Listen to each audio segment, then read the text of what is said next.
Hi, I'm Mike. I'm Scott. And I'm Mark. We are your screen machine product support team, and here's another quick tip. Hello, today we'll be going over a typical hydraulic tank setup in one of our 4043T impact crushers. So this tank is getting prepped to be installed in one of our machines. You've got a sight glass here for oil level. If you need to fill it with hydraulic oil, just take that cap off right there.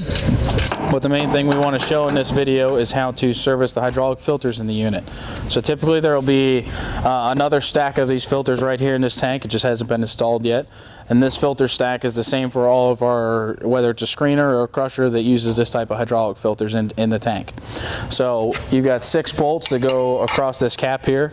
1/2-inch size wrench will take all the bolts out. Typically take 4 of them out, leave 2 of them in opposite each other so that you can push down on the spring in there and take out the remaining 2 while holding down on that spring. It makes it a little easier to get it all out. So we're going to get the rest of those. So we've got our 2 other bolts out here. Take your cap off, set it to the side. You've got your spring here, set that to the side. Now you're ready to pull your triple stack of filters completely out of the tank. So what we have here is we have 3 hydraulic filters. We've got a valve here that goes in the top of the filter that goes on the top that'll be reused if you're changing out the filters.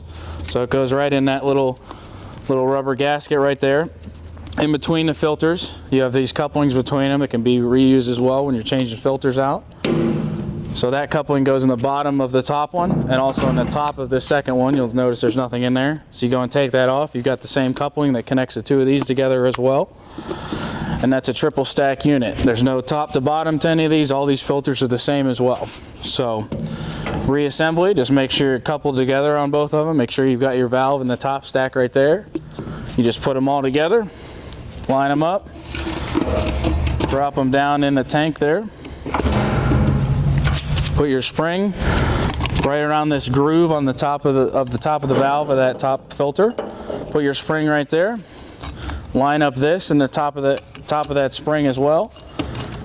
Put it down, and you can start tightening your bolts up and reassemble it.